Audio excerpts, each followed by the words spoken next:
మీ అందరికి వందనాలు తెలియపరుస్తున్నా. అందరికి వందనాలు. పైన కొట్టడానికి పడుతున్నాయమ్మా.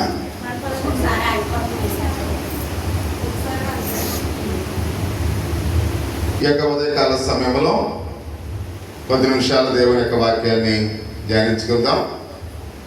ఎందుకంటే మనం చాలా కడవరి దినాల్లో ఉన్నాం. ప్రభు ఆయన ఎప్పుడు వస్తాడో మనకి తెలియదు.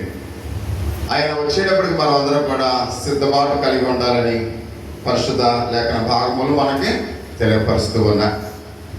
గత ఆదివారం చదివిన లేఖన భాగాలని మనం మరలా చదువుకున్నాం. కానీ ప్రసంగ పాఠంగా ఈరోజు ఆదికాండము 18వ అధ్యాయము 20 నుంచి 32 వచనాల్లో ఉన్న చూద్దాం. తర్వాత ఈ విషయాల గురించి ఒకసారి మనం ధ్యానించుకుందాం. క్రీస్తునందు ప్రియ సహోదరి సహోదరులారా, యాకోబు పత్రిక 5వ అధ్యాయము 16వ వచనములో ఒక మాట మనం చూస్తూ ఉన్నాం. నీతిమంతుని విజ్ఞాపన మనవపూర్వకమైనది, బహు బలము కలిగినదై ఉన్నను అని ఇక్కడ మనం చూస్తూ ఉన్నాం. అంటే నీతిమంతుని యొక్క విజ్ఞాపన మనవపూర్వకముగా బహు బలము కలిగినది ఉన్నది. అంటే ప్రార్థనకు బలం ఉందనే విషయాన్ని ఇక్కడ చెప్తూ ఉన్నాడు. ప్రార్థనకు ఏముందంట? బలం ఉన్నది. అంటే ప్రార్థన ఏదో సాధారణంగా ఏదో 2 మాటలు మాట్లాడితే మనం ఈ ప్రార్థన అని అనుకుంటాం. కానీ ప్రార్థన అనేది నువ్వు 2 మాటలు మాట్లాడినా, నువ్వు 3 మాటలు మాట్లాడినా ప్రార్థనే. అంటే ప్రతి విషయంలో కూడా చూడండి, మనం ఎవరైనా ఒక ప్రధాని గారి దగ్గరికి వెళ్ళామనుకోండి, ప్రధానమంత్రి దగ్గరికి మనం స్నేహితులతో మాట్లాడినట్లుగా మాట్లాడతాం. అక్కడ మాట్లాడడం. ఆయన ప్రధాని కాబట్టి ఆయనకి చాలా తక్కువ సమయం ఉంటుంది కాబట్టి షార్ట్కట్లో మనకి ఏదైతే అవసరమో దాన్ని వెంటనే చెప్పేస్తాం. కానీ మన బంధువులతో మాట్లాడినప్పుడు డైరెక్ట్గా మనకున్నది చెప్పకుండా ఏం చేస్తాం? కొంత వాళ్ళని అంటే వాళ్ళ కృతజ్ఞత భావంతో వాళ్ళకి మీరు ఎలా ఉన్నారు, మీ పిల్లలు ఎలా ఉన్నారు, ఇవన్నీ చెప్పిన తర్వాత మన అవసరాలప్పుడు చెప్తాం. ఇప్పుడు ప్రధాని గారితో అలాగా మన అవసరాలన్నీ కూడా చెప్పి మీ పిల్లలు ఎలా ఉన్నారు, మీరు ఎలా ఉన్నారని అడగడానికి ఉంటుందా? ఉండదు. అందుకని మనం ఏం చేస్తాం? డైరెక్ట్గా నాకు ఉద్యోగం కావాలి అని చెప్పేస్తాం. కానీ మన స్నేహితులతో అలా చెప్పగలమా? ఇప్పుడు నాకు డబ్బులు కావాలని మనం ఎవరైనా అడగలమా? అడగలం. వాళ్ళ దగ్గర ఏమంటాం?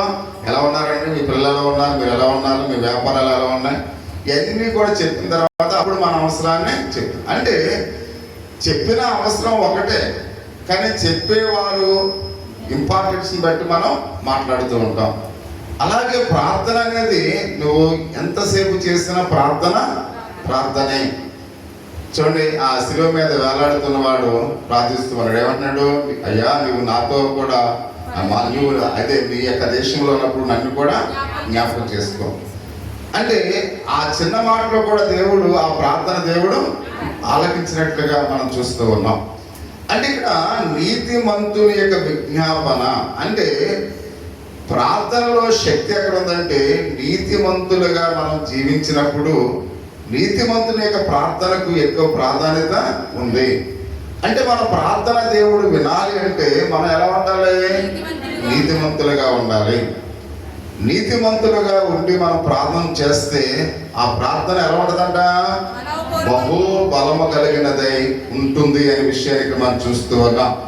ఎందుకంటే మోషే ఇశ్రాయేలు ప్రజల కొరకు ప్రార్థించాడు. ఎవరి కోసం ప్రార్థన చేశాడైనా? ఇశ్రాయేలు ప్రజల కొరకు ప్రార్థించాడు. ఐగుప్తు యొక్క బానిసత్వం నుండి దేవుడు ఇశ్రాయేలు ప్రజలందరినీ కూడా విడిపించాడు. వాళ్ళు ఎర్ర సముద్రాన్ని 2 పాయలుగా దేవుడు చేశాడు. కారణం ఏంటి? మోషే గారి యొక్క ప్రార్థన ఇశ్రాయేలు ప్రజలను ఎంతగానో వారి యొక్క శ్రమ నుండి, కష్టాల నుంచి వాళ్ళని రక్షించింది. అంటే మోషే గారు ఎలా ఉన్నాడో నీతిమంతుడైనట్లుగా పరిశుద్ధ గ్రంథంలో మనం చూస్తూ ఉన్నాం.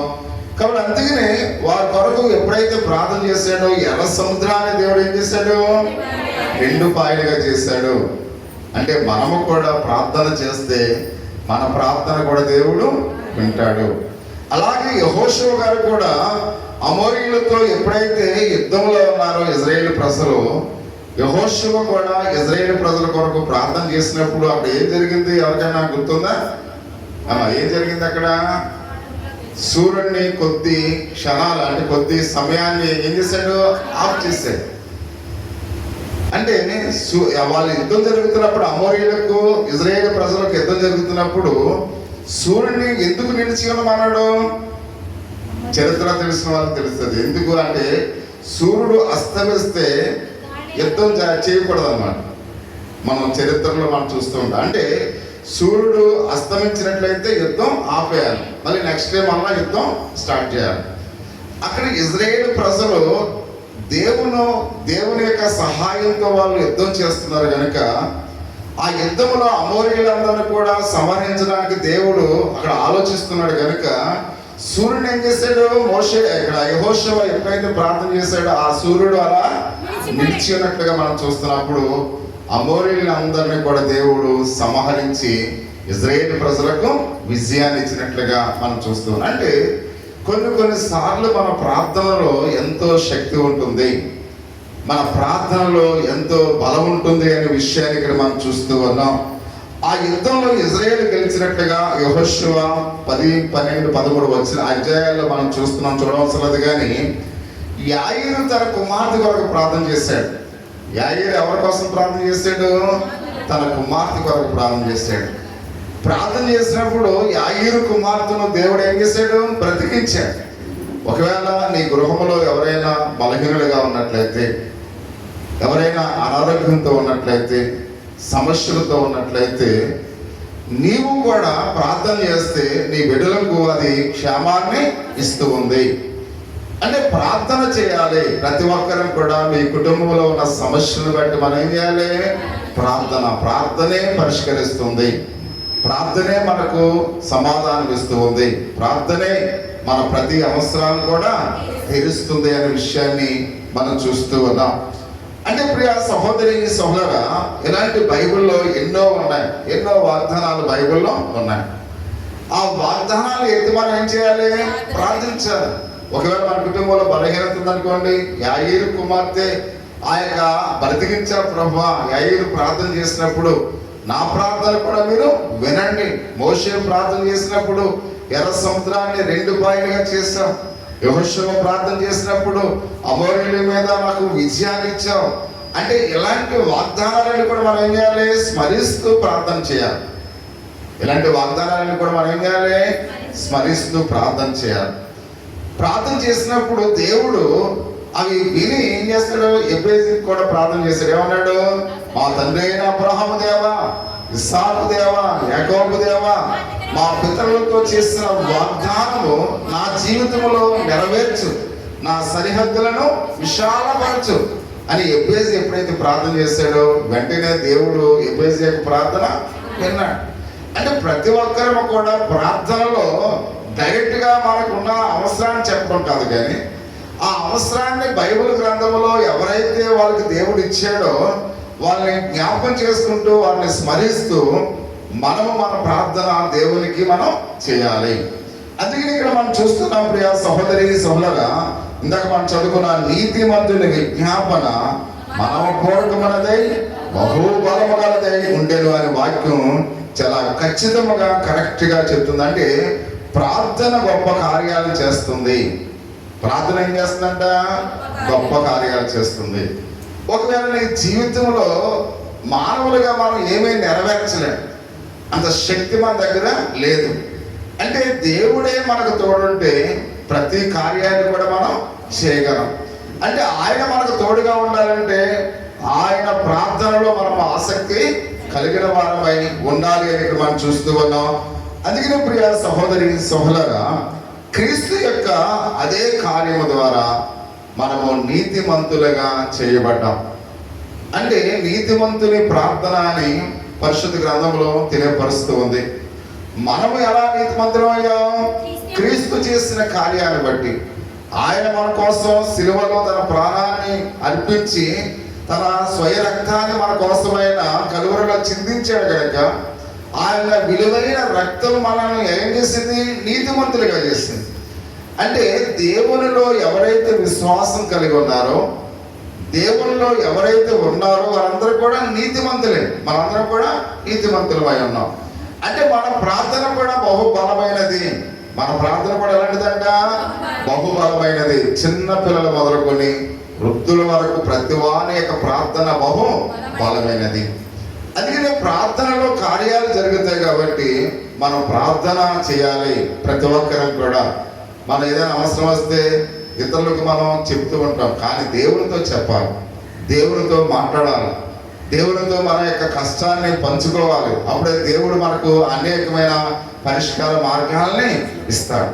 అందుకని ఇక్కడ ప్రియ సహోదరి సహోదరు ఆయన మాట్లాడుతూ ఉన్నాడు, మనం ఇతరుల కొరకు కూడా ప్రార్థన చేయాలి.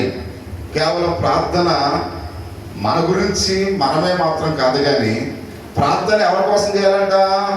ఇతరుల కొరకు చేయాలి. ప్రార్థన ఇతరుల కొరకు చేయాలని చెప్తూ రెండు విషయాలు ఎలా చేయాలో ఆయన చెప్తున్నాడు. ఒకటి, తగ్గింపు స్వభావంతో ప్రార్థన చేయాలి. ఎలా చేయాలంట? తగ్గింపు స్వభావంతో మనము ప్రార్థన చేయాలి. రెండు, నిశ్చయతతో ధైర్యంగా ప్రార్థన చేయాలి. అంటే ప్రార్థన చేసినప్పుడు నా దేవుడు తప్పగా నాకు ఇస్తాడు అని ఒక నిశ్చయత మీకు ఉండాలి, ఒక ధైర్యం మనకి ఉండాలి. నా దేవుడు ఎందుకు ఇవ్వడు? ఎందుకంటే మనం ఎప్పుడైతే మనం హృదయం అంతా కూడా దేవుని యొక్క విశ్వాసంలో యథార్థంగా ఉంటుందో, మనం నమ్మకమైన వారంగా ఎప్పుడైతే ఉంటామో అప్పుడు దేవునితో మనం పోరాడుతూ ఉంటాం. మనలో ఎప్పుడైతే చిన్న చిన్న లోపాలు ఉంటాయో దేవుడు మనం ప్రశ్నించగలమా? ప్రశ్నించలేము. మనం ఏమైనా అడగగలమా? అడగలేము. ఎందుకంటే చూడండి, మామూలుగా ఆ పిల్లలు ఏదైనా చిన్న చిన్న పొరపాట్లు చేస్తే తల్లిదండ్రులు ఎదురుకుండా ఇలా నిలబడి మాట్లాడలేరు. ఎందుకని? వాళ్ళకి ధైర్యము చాలదు. అంటే వాళ్ళకి ధైర్యం కావాలంటే వాళ్ళలో ఎటువంటి కల్మషం లేనప్పుడు, వాళ్ళలో ఎటువంటి తప్పు లేనప్పుడు వాళ్ళు డైరెక్ట్గా తండ్రితో అయినా ముఖం మీద పెట్టి వాళ్ళు మాడుతూ ఉంటారు. అందుకని పెళ్ళి మంగళసూత్రం కట్టేటప్పుడు పెళ్లి పాస్టర్ గారు ఏమంటాడు? బహుసూటిగా ఆ అమ్మాయి ముఖం చూసి ఈ ప్రమాణాలు చెప్పు. అంటే నీలో ఒకవేళ ఏదైనా లోపం ఉంటే ఇప్పుడే తెలిసిపోతుంది. కాబట్టి నిజంగా నువ్వు ప్రేమిస్తే డైరెక్ట్గా ఆమె యొక్క ముఖం పెట్టి పెండ్లి కుమారుడు చెప్పగలడు. పెండ్లి కుమార్తెలు కూడా ఆ వివాహంలో పెండ్లి కుమారుడు యొక్క ముఖం సూటిగా చూసి నువ్వు చెప్పమంటారు. అంటే అది ప్రమాణం, జీవితకాలం ఉండే ప్రమాణం. ఒకవేళ అప్పుడే మనకి ఏదైనా డిఫరెంట్ ఉందనుకోండి, అప్పుడే తడదించుకుంటే ఏదో ఒక లోపం ఉందని మనకి అర్థమవుతుంది. అలాగే ఏదైనా లోపం ఉంటేనే మనం డైరెక్ట్గా ఎవరితో కూడా చూడలేము, మాట్లాడలేము.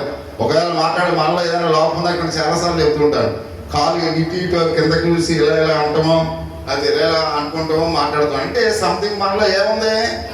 ఏదో లోపం ఉంది. కానీ ఎప్పుడు కూడా డైరెక్ట్గా చూసి మాట్లాడాలి. కల్మషం లేని వారు కళ్ళతో డైరెక్ట్గా చూసి మాట్లాడతారు. ఒకవేళ మనలో ఏదైనా లోపం ఉంటే డైరెక్ట్గా మనము మాట్లాడలేము.